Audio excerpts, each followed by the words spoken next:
नमस्कार, मैं सिरांधा आप सभी दर्शकों का अन्नदाता कार्यक्रम में स्वागत करती हूँ। जड़वर्गीय सब्जियों में अगर गाजर की बात की जाए तो इसकी खेती प्रदेश के लगभग सभी क्षेत्रों में की जाती है, लेकिन इस फसल से अधिक उपज लेने के लिए आपको इसकी उन्नत किस्मों के चयन और बुवाई पर विशेष ध्यान देना होगा। तो इसकी समस्त जानकारी के लिए देखिए कार्यक्रम का ये अंश। किसान भाइयों, गाजर का जड़ वाली सब्जियों में प्रमुख स्थान है। इसे संपूर्ण भारत में उगाया जाता है। इसका उपयोग सलाद, अचार, हलवा आदि बनाने में किया जाता है। गाजर में विटामिन ए अधिक मात्रा में पाया जाता है। भूमि का चयन और तैयारी। गाजर को विभिन्न प्रकार की भूमियों में उगाया जा सकता है, लेकिन अच्छी उपज के लिए उचित जल निकास वाली भूरी रेतीली दोमट मिट्टी सर्वोत्तम रहती है। इसके लिए सर्वोत्तम पीएच 6.5 या इसके आसपास माना गया है। गाजर के लिए गहरी जुताई की आवश्यकता होती है, इसलिए खेत की एक जुताई मिट्टी पलटने वाले हल या पिलाऊ से करने के बाद 2 से 3 बार कल्टीवेटर चलाकर भूमि को समतल कर ले, जिससे फसल का उचित विकास हो सके। किसान भाइयों, गाजर की उन्नतशील किस्मों की बात करें तो उनमें प्रमुख हैं नेंटिस, पूसा मेघाली, पूसा रुधिर, पूसा आंसिता, पूसा केसर, पूसा यमदग्नि, चैटिनी इत्यादि। तो किसान भाइयों, आप इनमें से किसी भी किस्म का चयन कर बुआई कर सकते हैं। किसान भाइयों, गाजर की फसल से ज्यादा उत्पादन प्राप्त करने के लिए खाद और उर्वरकों का संतुलित मात्रा में प्रयोग करना जरूरी होता है। इसलिए 150 क्विंटल गोबर की खाद या compost, 217 kilo urea, 438 kilo single super phosphate और 117 किलो म्यूरेट ऑफ पोटाश प्रति हेक्टेयर की आवश्यकता होती है। इनमें से गोबर की खाद, सिंगल सुपर फॉस्फेट और म्यूरेट ऑफ पोटाश की पूरी मात्रा का उपयोग खेती की तैयारी के समय करना चाहिए और यूरिया को 2 भागों में बांटकर पहली मात्रा का प्रयोग बुआई के 15 दिन बाद और दूसरी मात्रा का उपयोग 30 दिन की फसल अवस्था पर उपरिवेशन के रूप में करना चाहिए।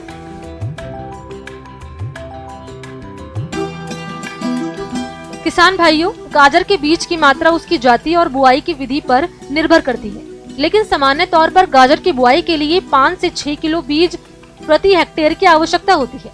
बुआई से पहले गाजर के बीजों को कार्बेडाजियम दवा 3 ग्राम प्रति किलोग्राम बीज की दर से बीजोपचार करें। गाजर की बुआई का समय उसकी जातियों के ऊपर निर्भर करता है। ज्यादा उत्पादन के लिए मध्य अगस्त से नवंबर तक का समय इसकी बुआई के लिए उपयुक्त रहता है। गाजर की बुआई 2 तरीके से की जाती है, जिसमें पहली है मेड़ों पर बुआई। इस विधि में क्यारियों में 45 सेंटीमीटर की दूरी पर 15 से 20 सेंटीमीटर ऊंची मेड़े बना ली जाती है। इन मेड़ों पर बीज को 2 से 3 सेंटीमीटर की गहराई पर बो दिया जाता है, जिसमें पौधे से पौधे की दूरी 7.5 सेंटीमीटर रखनी चाहिए। बुआई की ये विधि सबसे अच्छी होती है, क्योंकि इस विधि से बोने पर गाजर की जड़ की बढ़वार अच्छी होती है। छिटकवा विधि से गाजर की बुआई के लिए अच्छी तरह से बनी हुई क्यारियों में गाजर के बीजों को छींटकर भी बोया जा सकता है। फसलों में नेमाटोड कीट के कारण जड़गांठ रोग की समस्या अधिक होती है और यदि समय पर नियंत्रण नहीं किया गया तो इसका प्रकोप बढ़ता चला जाता है, जिसके कारण फसलें नष्ट हो जाती हैं।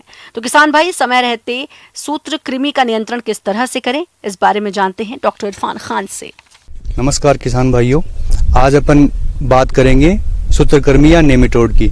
नेमेटोड एक ऐसी समस्या है जो सब्जियों से लेकर दलहनी फसलें, तिलहनी फसलें और जो धान वाली फसलें हैं उनमें भी एक समस्या बनी रहती है। ये जो सूत्रकृमि जो होते हैं या नेमेटोड जो होते हैं सामान्यतः मिट्टी में ही रहते हैं, तो इनके नियंत्रण की शुरुआत अपने को मिट्टी से करनी होगी। तो जब भी किसान भाई कोई भी फसल की बुआई करे, नीम की खड़ 250 केजी प्रति हेक्टेयर के हिसाब से ये बुआई में आप उपयोग करें। इसके साथ कुछ जैविक नियंत्रक आते हैं जिनको वो गुणित करके बुआई से पूर्व खेत में इस्तेमाल कर सकते हैं। जो जैविक नियंत्रक है वो है वर्टिसिलियम क्लेमाइडोस्पोरम। दूसरा जो मुख्य जैविक नियंत्रक है वो है पेसिलोमाइसिस लिलासिनस। तीसरा जो जैविक नियंत्रक है वो है स्यूडोमोनास फ्लोरेसेंस। उसके गुणन के लिए लगभग 100 किलोग्राम खाद किसान है वो ले लें और उसको पक्के फर्श पे फैला लें। फर्श पे फैलाने के बाद में जो ये जैविक नियंत्रक है इनकी 1 से 4 किलोग्राम जो मात्रा है वो पाउडर मिला लें और उसमें थोड़े थोड़े पानी का छिड़काव कर दें और लगभग 7 से 10 दिन में ये इनका गुणन पूर्ण होता है। तो इनके गुणन को अच्छी तरह से करने के लिए किसान है रोजाना सुबह शाम उस पर थोड़ी थोड़ी नमी बनाए रखने के लिए पानी डालते रहें, जिससे नमी बनी रहेगी और उनका गुणन अच्छा हो जाएगा। गुणन अच्छा होने से इनकी जो संख्या है वो खाद में अच्छी हो जाएगी। फिर जैसे ये जमीन में जाएंगे तो इनकी संख्या अच्छी रहेगी और जमीन में जो पोषक तत्व है उनका इस्तेमाल करके ये जैविक नियंत्रक हैं वो गुणित होंगे। और जो नेमेटोड है उसके अलग अलग अवस्थाएं हैं, जैसे अंडे हैं, उसका जो नुकसान पहुंचाने वाली अवस्था है उसके ऊपर सीधा आक्रमण करके उनका नियंत्रण कर लेंगे। अगर रोकथाम की बात करें तो 2 या 2 से अधिक विधियों का समावेश करके ही सूत्रकृमियों की रोकथाम की जा सकती है, जिसमें ग्रीष्मकालीन गहरी जुताई करना चाहिए। इससे मिट्टी पड़े कृमि के अंडे तेज धूप के कारण नष्ट हो जाते हैं। फसल लगने के 20 से 25 दिन पहले कार्बनिक खाद को मृदा में मिलाना चाहिए। जिन क्षेत्रों में सूत्रकृमि का प्रयोग अधिक हो वहां पर उचित फसल चक्र को अपनाएं। अंतर्वर्तीय फसल के रूप में शतावर और गेंदे की 2 से 3 कतार मुख्य फसल के बीच में लगाएं। इन फसलों की जड़ों से निकलने वाला पदार्थ कृमि की रोकथाम में प्रभावी पाया गया है। सब्जियों में सूत्रकृमि नियंत्रण करने के लिए लगभग 8 जो रो हैं उसके बाद में एक रो है वो इसकी हजारिया गेंद की लगानी चाहिए। तो इससे 2 फायदे हैं। एक तो जो हजारिया गेंदा है उसकी जड़ से जो केमिकल निकलता है टेजिक्टिन, वो क्या है नेमेटोड को दूर भगाने या रेपेलेंट का काम करता है और उसके अलावा किसान को अतिरिक्त आय का स्रोत भी हो जाता है। इसी तरह जो बागवानी वाली फसलें हैं उनके जो पेरीफेरियो या थावड़े होते हैं उन थावड़ों में भी हजारे के फूल आप लगा के सूत्रकृमियों का काफी हद तक नियंत्रण कर सकते हैं। इसी तरह इन जैविक नियंत्रकों का आप गुणन करके सिंचाई के साथ में भी इनका प्रयोग कर सकते हैं। तो इनको गुणित करने का तरीका क्या होता है, तीनों ही जैविक नियंत्रक चाहे वर्टिसिलियम क्लेमाइडोस्पोरम हो, पेसिलोमाइसिस लिलासिनस हो या फिर स्यूडोमोनास हो, इनको आप 200 लीटर पानी में 1 किलो पाउडर डाल के और उसमें 1 किलो गुड़ डाल लें। उसके बाद 6 से 7 दिन इनका गुणन हो जाएगा। गुणन के बाद में आप लगभग 100 लीटर जो ये गुणित जैविक नियंत्रक हैं इनको 4.4 हेक्टेयर या 1 एकड़ में आप सिंचाई के साथ में प्रयोग कर सकते हैं। कुछ रसायन भी हैं जिनका इस्तेमाल किया जाता है, जिसमें कार्बोफिरान है, तो बुआई से पूर्व कार्बोफिरान है उसका भी इस्तेमाल किया जा सकता है। तो इनका उपयोग भी करके किसान है जो नेमेटोड को नियंत्रित कर सकते हैं। धन्यवाद। फल खाने वाले कीट टमाटर, भिंडी के अलावा कद्दू, कुल की सब्जियों में लगते हैं, जो कि बहुत नुकसान है और हमारे किसान इनके नियंत्रण के लिए तमाम रसायनों का छिड़काव करते हैं, जिससे खर्चा तो बढ़ता ही है, नियंत्रण भी नहीं हो पाता। ऐसे में फेरोमोन ट्रैप का इस्तेमाल करना सस्ता और सफल विकल्प है, ऐसा कहना है कृषि वैज्ञानिक डॉक्टर सरदार सिंह का। कि कोई भी सब्जी है उसमें जो लाभांश होता है किसान का उसका 40 से 45% प्लांट प्रोटेक्शन मेजर्स पे खर्च होता है। कीट कम ज्यादा सभी फसलों में लगते हैं और इनके लिए रसायनों का छिड़काव किया जाता है, जो ना ही उत्पाद के लिए सही होता है और ना ही मिट्टी के लिए। और सब्जी वाली फसलों के लिए रसायनों का प्रयोग और खतरनाक है, इसीलिए सब्जियों में रसायनों के प्रयोग से बचें। यहाँ बात करेंगे सब्जी की फसलों में ट्रैप के प्रयोग के बारे में। यहाँ करेला की फसल लगी हुई है और इसमें हमने ट्रैप्स लगाए हैं। ट्रैप्स से जो भी सुंडी पैदा होगी, जो फलों को नुकसान पहुंचाएगी, वो इसमें आ जाएगी और हमें कोई भी केमिकल का स्प्रे की ज़रूरत नहीं पड़ेगी। तो निश्चित रूप से जो पहले केमिकल का स्प्रे करते थे हम, तो उसमें जो खर्चा 15-16 हज़ार रुपये पर एकड़ का आता था, आज वो घट के 4-5 हज़ार रुपये हो गया है, सिर्फ ये ट्रैप्स की वजह से। भिंडी में, करेला में या जो भी और सब्जियां हैं उसमें ये सुंडी जो है ज़्यादा नुकसान करती है और कीड़े काफ़ी परेशान करते हैं और किसान जो है स्प्रे करते करते थक जाता है। अब इसमें हमने जो कराया है तो इसमें बैक्यूलोर है, जो फेरोमोन ट्रैप है उसमें बैक्यूलोर लगाया जाता है। जितनी भी बेल वाली सब्जियां हैं उसमें बैक्यूलोर लगाया जाता है और भिंडी में या टमाटर में या दूसरी सब्जियों में वो अलग अलग फेरोमोन ट्रैप्स होते हैं। फेरोमोन ट्रैप अगर आप प्रयोग करते हैं तो लागत बहुत कम आती है। एक ट्रैप की कीमत लगभग 70 से 80 रुपए तक होती है और 1 एकड़ के लिए 5 से 6 ट्रैप की जरूरत होती है। ये ट्रैप कृषि रक्षा इकाई केंद्र या निजी खाद बीज की दुकानों पर उपलब्ध है।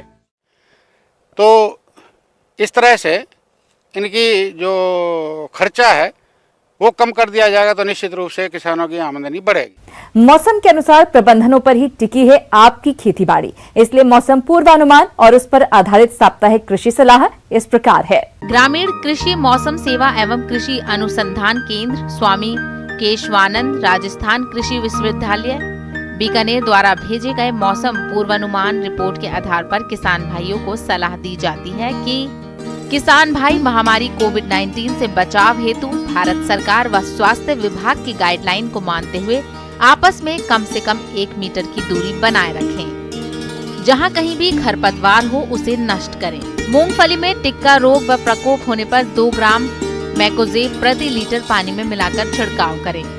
पशुओं में पेट के कीड़े मारे व खुरपक्का, मुंह पक्का, काला ज्वर व गल गोटू बीमारी के टीके मानसून से पहले लगवाएं। भविष्य के लिए पानी और नमी की हर बूंद का संरक्षण करें।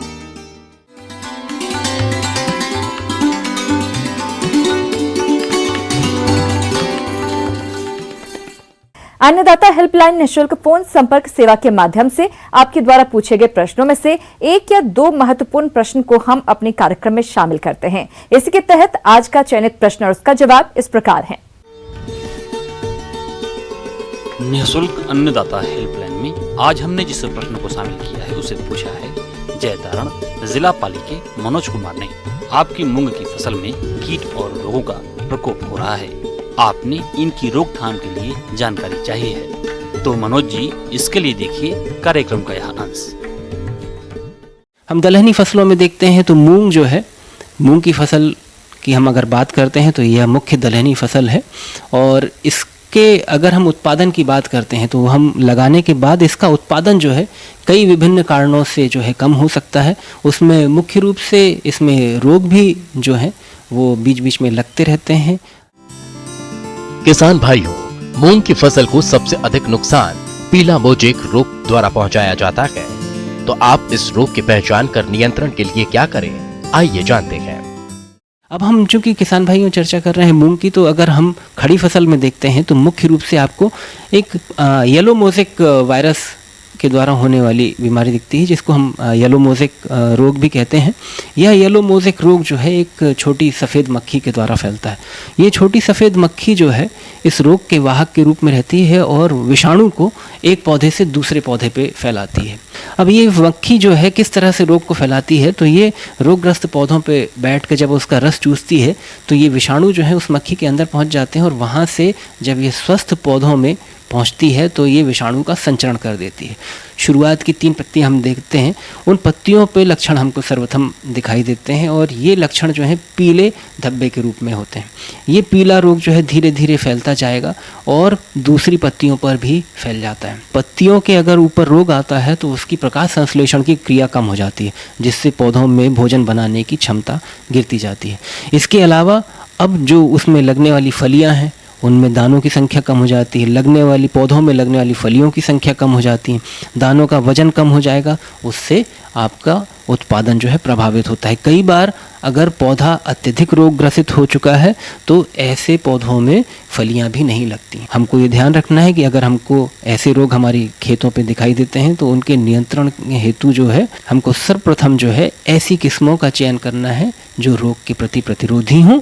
इसके अलावा हम जो बीज का इस्तेमाल करते हैं, बीजों को भी हमको अपने सर्वांगी कीटनाशी जैसे कि थायामेथोक्सैम 70 WS उसका 3 ग्राम प्रति किलो बीज की दर से उस बीज को उपचारित कर सकते हैं। इसके अलावा खड़ी फसल में अगर आपको ऐसे रोग दिखाई देते हैं तो थायामेथोक्सैम 100 ग्राम प्रति हेक्टेयर की दर से आप उसका छिड़काव कर सकते हैं, जिससे जो वाहक रोग को फैलाने वाला वाहक है उसका नियंत्रण किया जा सकता है। इसके अलावा मूंग की फसल में श्याम वर्ण रोग का प्रकोप भी देखने में आ रहा है, जिसके कारण मूंग की फसल खराब हो रही है। तो आप इस रोग का नियंत्रण कैसे करें, आइए जान लेते हैं। अब इसके अलावा किसान भाई एक रोग जो है मुख्य रूप से हम देखते हैं श्याम वर्ण रोग। श्याम वर्ण रोग में आप देखेंगे कि जो पौधे की पत्तियां हैं उसके ऊपर लाल भूरे कलर के धब्बे दिखाई देते हैं और ये धब्बे जो है कई बार आप देखेंगे कि जो पत्तियों की मुख्य शिराएं हैं या जो उसकी साइड में वेन्स हैं, जो उसकी दूसरी सिराएं हैं, मुख्य सिरा के साथ साथ जो लगी हुई सिराएं हैं उसके साथ साथ जो है ये रोग के धब्बे जो हैं फैलते जाते हैं, और जब इसका प्रकोप ज़्यादा हो जाता है तो ये धब्बे आपस में जुड़ जाते हैं और पूरी पत्ती को रोग ग्रसित कर देते हैं। पत्तियां जो हैं धीरे धीरे सूख जाती हैं। तो हमको किसान भाइयों ये ध्यान रखना है कि अगर हमारे खेत में इस तरह के रोग दिखाई दे रहे हैं तो लगातार एक ही खेतों में दलहनी फसलों का हम उत्पादन ना लें।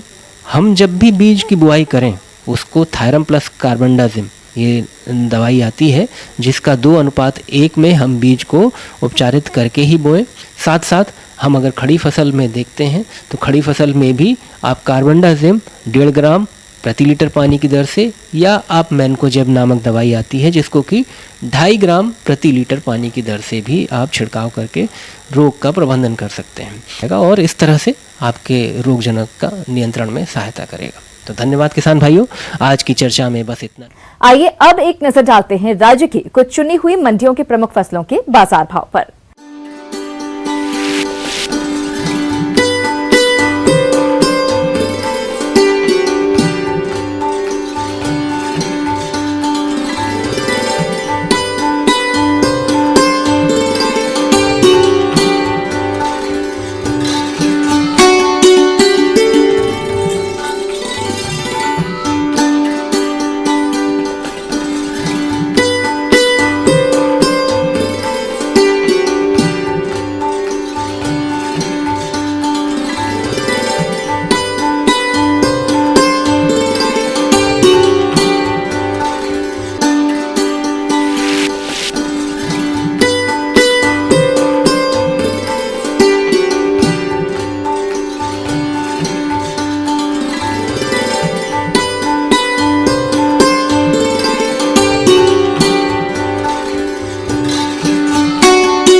किसान भाइयों, अन्नदाता आपकी सेवा के लिए संकल्परत है। कृषि संबंधित समस्या और सुझावों के लिए आप हमें इस पते पर संपर्क कर सकते हैं। प्रोड्यूसर अन्नदाता, news 18 Rajasthan, Ramoji film city, Hyderabad 501512। साथ ही आप हमें ईमेल भी कर सकते हैं। हमारा ईमेल है p18अन्नदाता-rajasthan@nw18.com। इसके अतिरिक्त आप हमें निःशुल्क हेल्पलाइन नंबर 18004192-155 पर सोमवार से शनिवार सुबह 10 बजे से शाम 4 बजे के बीच संपर्क कर सकते हैं। किसान भाइयों, अब समय हो रहा है आपसे विदा लेने का, तो हमारी पूरी अन्नदाता टीम को दीजिए इजाजत। कल फिर आपसे मुलाकात होगी कृषि संबंधित कुछ और महत्वपूर्ण जानकारियों के साथ। नमस्कार। है।